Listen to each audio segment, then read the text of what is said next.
NDSA approval మాత్రం ఇవ్వలేదు కాగితం మీద. ఎందుకంటే డ్యామేజ్ అవటానికి స్కోప్ ఉంది. అలాంటప్పుడు ఏ గవర్నమెంట్ కాగితం మీద అప్రూవల్ పొందుతుంది హయ్యర్ అథారిటీ నుంచి?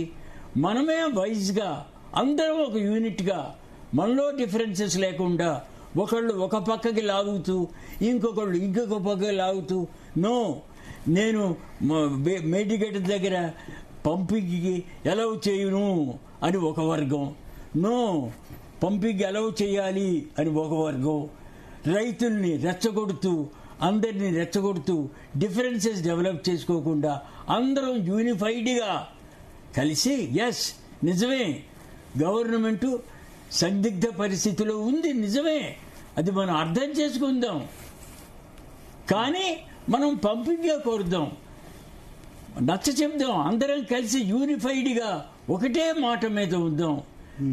ఎన్డీఎస్ఏకి ఇన్ఫార్మ్ చేద్దాం. ఎలాగ ఇన్ఫార్మ్ చేస్తామంటే, ఈ పరిస్థితుల్లో మేము పంపింగ్ ఓపెన్ న్యాచురల్ వాటరే, రివర్ వాటరే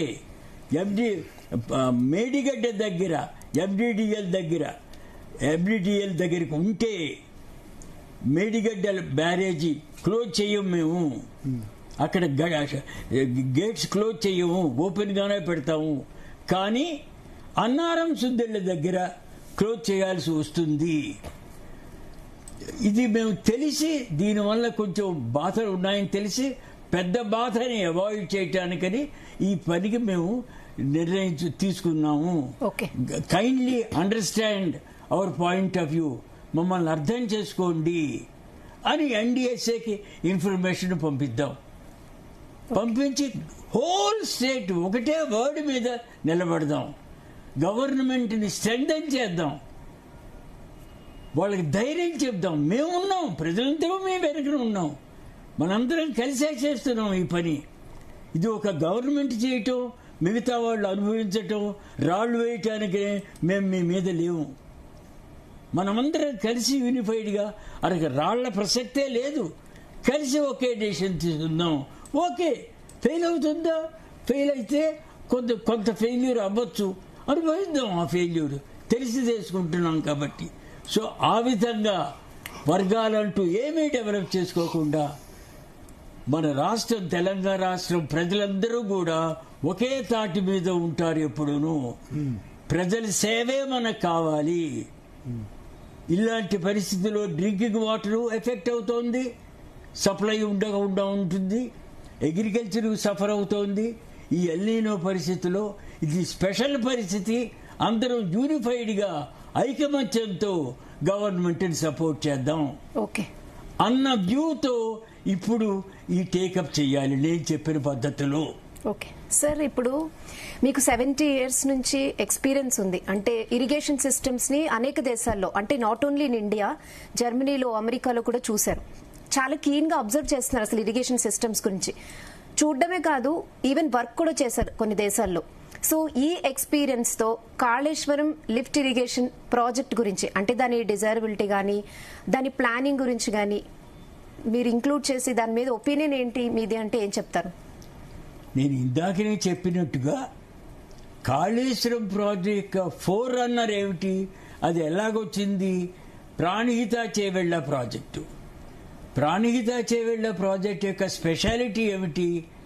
సెంట్రలైజ్డ్ సిస్టమ్ కాకుండా డీసెంట్రలైజ్డ్ సిస్టమ్. అది ఎన్నో స్టోరేజెస్ వాళ్ళు కూడా ప్రొవైడ్ చేశారు.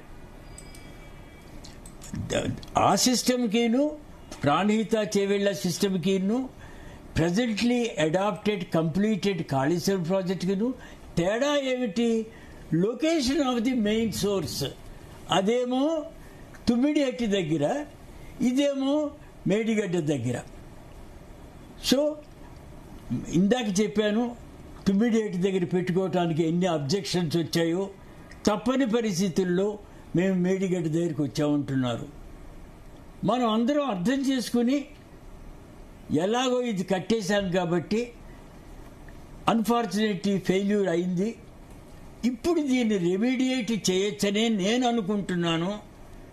ఇన్వెస్టిగేషన్స్ అన్నీ కంప్లీట్ అయిపోయాయని గవర్నమెంట్ కూడా చెప్పింది. NDSA చెప్పిన ప్రకారం ఇన్వెస్టిగేట్స్ కంప్లీట్ అయ్యాయి. కాబట్టి ఇంకా రెమిడియేషన్, రీప్లెనిష్మెంట్, అదంతా రిపేర్ వర్క్ చేద్దాం. నా ఉద్దేశంలో తప్పకుండా రిపేర్ వర్క్ చేయగలమనే అనుకుంటున్నాను. బహుశా ఇదే సిస్టమ్ రిపేర్ చేస్తే ఇదివరకున్న పాండ్ లెవెల్స్ దగ్గర ఆపరేట్ చేయకుండా లోవర్ లెవెల్లో బహుశా ఆపరేట్ చేయాల్సి వస్తుంది. దాన్ని ప్రిపేర్ అవుదాం. హోల్ ప్రాజెక్ట్ మనం యూజ్ చేసుకుందాం. దీనివల్ల వాటర్ స్టోరేజెస్ కొంచెం తగ్గుతాయి. పాండ్ లెవెల్ లోవర్ డౌన్ చేద్దాం కొంచెం గాను. డిజైన్లో అప్పుడు చూసుకుందాం. ఆ లోవర్ డౌన్ చేసిన దానికి మంచి ఎనర్జీ డిసిపేటర్స్ పెడదాం. ఎనర్జీ డిసిపేటర్స్లో కూడా మార్పులు తీసుకొద్దాం. ఎనర్జీ డిసిపేటర్ యొక్క లెంగ్త్ పెంచుదాం. నేను అనుకుంటున్నాను ఎనర్జీ డిసిపేటర్ లెంగ్త్ సరిపోదు. సో పాడైపోయిన replacement concrete block apron component కూడా మంచి చేసుకుందాం. ఇవన్నీ చేయటం పాసిబిలిటీ ఉంది. తప్పకుండా తొందరగా చేద్దాం. 2.5 ఏళ్ళు కూడా కాకుండా తక్కువ పీరియడ్లోనే, వీలైతే 1.5 ఏళ్లలోనే ప్యారలల్ గా అన్ని చోట్ల వర్క్ చేసుకుంటూ 1.5 yearsలోనే కంప్లీట్ చేద్దాం వీలైతే. మీకు టైం అవుతుంది. అసలు వాటరే లైఫ్. వాటర్ లేకపోతే ఏమీ లేదు. అంటే దేశం ఎకనామిక్ గా డెవలప్ అవ్వాలన్నా, లివింగ్ స్టాండర్డ్స్ పెరగాలన్నా వాటర్ సెక్టర్ లో ఇప్పుడు ఇంజనీర్స్ కి మీ అపార అనుభవంతో అడ్వైస్ ఇవ్వాలంటే ఏం ఇస్తారు సార్? అన్ని సెక్టర్స్లోనూ మోడర్నైజేషన్ అవుతోంది. చాలా ప్రపంచం పురోగమిస్తోంది, అభివృద్ధిలోకి ఉంది. ఇండియా మిగతా దేశాలతో కంపేర్ చేస్తే ఇంకా తొందరగా అభివృద్ధి పథంలో ఉంది. ప్రపంచం అంతా గౌరవిస్తోంది ఇండియాని. ఈ పరిస్థితుల్లో మన ఇంజనీర్స్ వాళ్ళ సామర్థ్యం కూడా పెంచుకుంటూ లెర్నింగ్కి మోర్ ఇంపార్టెన్స్ ఇవ్వాలి. నేను 10 ఏళ్ల సర్వీస్ పుట్టించేశాను ఇరిగేషన్ డిపార్ట్మెంట్లో. ఏమీ కొత్తగా నేర్చుకున్నాను నేను. ఇంకా పాత పద్ధతులేనా? నేను చదువుకున్న బీటెక్లోను ఎంటెక్లోను చదువుకున్నదే మర్చిపోయాను కదా. ఇప్పుడు ఆ స్థితి ఎందుకు వచ్చింది? ఫ్లడ్ డిశ్చార్జ్ ఒక క్యాచ్మెంట్లో పీక్ ఫ్లడ్ ఎంత, ఆ క్యాచ్మెంట్కి ఏమన్నా మనం రిజల్ట్స్ తీసుకున్నామా? ఎప్పుడో ఎవళ్ళో తయారు చేసిన ఎంపిరికల్ ఫార్ములేలే ఇంకా వాడుతున్నామా? సిడబ్ల్యూసిలో ఉన్న ఇంజనీర్సు మనం ఇంజనీర్స్వే కదా. వాళ్ళకి బెటర్ నాలెడ్జ్ మనకంటే ఎందుకు ఉండాలి? మన నాలెడ్జ్ కూడా పెంచుకుందాం. హైడ్రాలజీ చాలా ఇంపార్టెంట్ సబ్జెక్టు. ఎంతమంది మన దగ్గర హైడ్రాలజీ, వాటర్ అవైలబిలిటీ చెప్పే సబ్జెక్టే హైడ్రాలజీ. సివిల్ ఇంజనీరింగ్లో ఇరిగేషన్ డిపార్ట్మెంట్కి హైడ్రాలజీ చాలా ఇంపార్టెంట్. హైడ్రాలజీలో ఎంతమంది మన దగ్గర నిష్ణాతులు ఉన్నారు? ఇదివరకు మన దగ్గరే చాలా మంచి ఇంజనీర్స్ ఉండేవారు కదా. ఇప్పుడు మన పరిస్థితి ఎలాగుంది? వలంతారీ అన్న organisation, water and land management and research institute, water and land training and research institute, Walamtari training and research. ఏమి రీసెర్చ్ చేస్తున్నాం మనం అసలు? ఇది వరల్డ్ బ్యాంక్ సపోర్టుతో బిగిన్ చేశాం కదా. పెద్ద నేమ్ పెట్టుకుని training and research institute. What research have we done? ఇది ఎప్పుడు ఎస్టాబ్లిష్ చేసాము? 1985లో ఎస్టాబ్లిష్ చేశాము. ఎన్నేళ్ళు అయింది అప్పుడే? దగ్గరగా 40 ఏళ్ళు అవుతుంది. ఈ 40 ఏళ్లలో ఏమి రీసెర్చ్ అయింది? ఇదివరకు కూడా వలంతారీ ఎలాగనే ఉండేదా? వలంతారికి 2 సార్లు పిజి శాస్త్రి గారు డైరెక్టర్ జనరల్గా వచ్చారు కదా. 2 సార్లు ఎంత బాగుండేది. సెంట్రల్ వాటర్ కమిషన్ ఎంత డిపెండ్ అయ్యేది వలంతారి మీద. ఎంత ప్రోగ్రెసివ్ ఇన్స్టిట్యూట్ అది. ట్రైనింగ్ ఫర్ ఇంజనీర్స్ ఇచ్చేది. At the same time some research begin చేసేవాళ్ళు చిన్న చిన్న క్రాప్స్ లో. ఇప్పుడు అసలు రీసెర్చ్ ఇన్నోవేషన్ అనేది లేకుండా పోయింది. ఎస్, లేకుండా పోయింది. తర్వాత అదే టైంలో ఇంజనీరింగ్ రీసెర్చ్ ల్యాబొరేటరీస్ మేధావులు ఉండేవారు. అప్పుడు కేఎల్ నరసింహన్ అన్న ఆయన డైరెక్టర్గా ఉండేవాడు. నేను జర్మనీ నుంచి 1962లో డాక్టరేట్ తీసుకొచ్చినప్పుడు ఆయన నా ఇంటికి వచ్చి, నరసింహన్ గారు డైరెక్టర్, నరసింహన్ గారి పేరేంటంటే ఇంటరాక్టింగ్ ఎనర్జీ డిసిపేటర్ అని కోయిల్ సాగర్లో కనిపెట్టింది ఆయనే. ఆయన పేరు మీదనే ఆ ఇంటరాక్టింగ్ ఎనర్జీ డిసిపేటర్ ఉంది. Research minded person. అతని అసిస్టెంట్ ఎవరు? Deputy director doctor Iqbal Ali. Iqbal Ali పేరు వినని వాళ్ళు పాత తరంలో ఇంజనీర్స్లో ఎవరూ లేరు. అంత నిష్ణాతుడు ఆయన స్ట్రక్చరల్ ఆస్పెక్ట్స్లో. వాళ్ళ రీసెర్చ్ ఆఫీసర్ ఎవరు? రామచంద్రన్ నిజంగా రాముడే. ఎంత నాలెడ్జ్ ఉండేది వాళ్ళకి.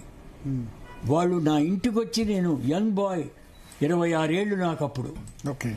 ఇంకా ఆర్ఈసి వరంగల్లో చేరలేదు, జర్మనీ నుంచి వచ్చాను. ఇంకా నాకు 1 or 2 months హైదరాబాద్లో ఆర్ఈసి వరంగల్లో చేరే ముందు ఉందాం అనుకున్నాను.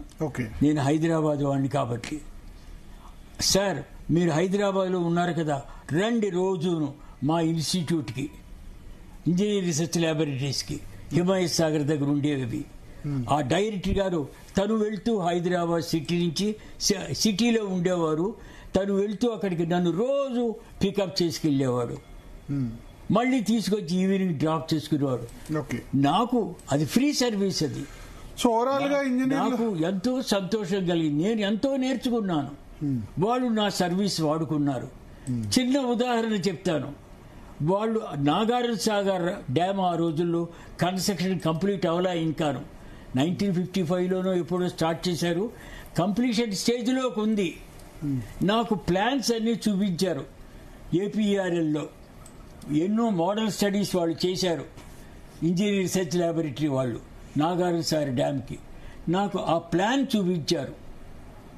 కృష్ణా రివరు, దానికి అడ్డంగా Nagarjuna Sagar dam, water down up stream down stream అవన్నీ చూపిస్తున్నారు.